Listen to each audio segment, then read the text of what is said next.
Je suis Jean-Marie Guassemaé, je suis réalisateur ivoirien, je suis lauréat pour, dans la catégorie des courts-métrages.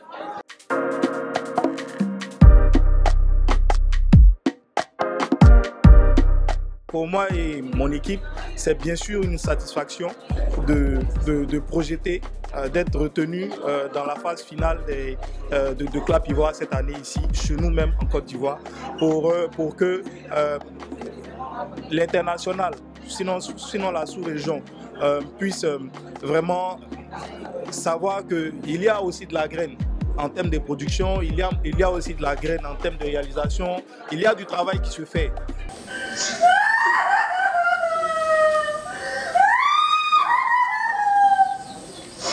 Dans Le silence des lames, le court-métrage que j'ai réalisé et écrit, nous avons traité de l'excision.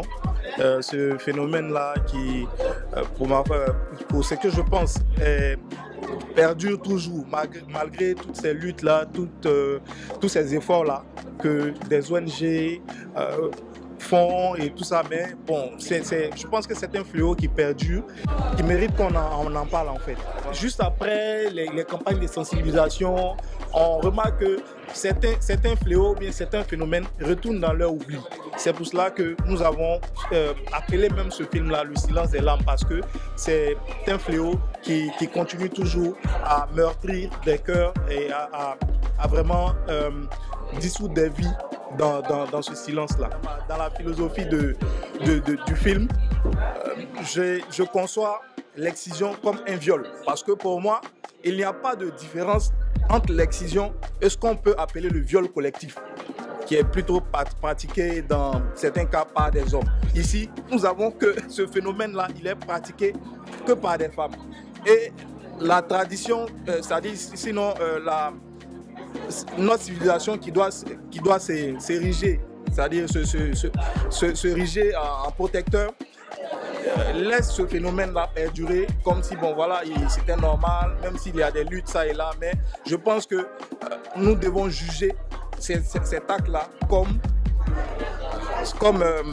un viol collectif.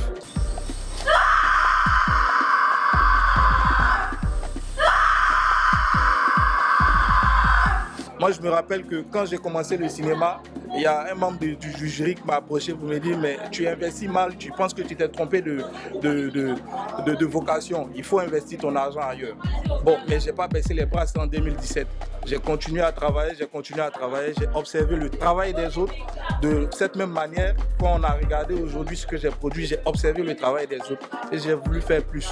Et donc, c'est pas que j'ai fait quelque chose d'extraordinaire, peut-être oui, parce que c'est le premier muet dans la filmographie ivoirienne, mais je pense que tous les films qui ont concouru ce soir-là se valent de la qualité. Oui, aujourd'hui, le cinéma est un moyen puissant de communication. On sait combien de fois des films, des entreprises à Hollywood payent des millions de dollars pour avoir juste 1 seconde, 2 secondes pour des spots pour communiquer sur leur marque. Donc moi, je pense que le cinéma est capable de changer beaucoup de choses.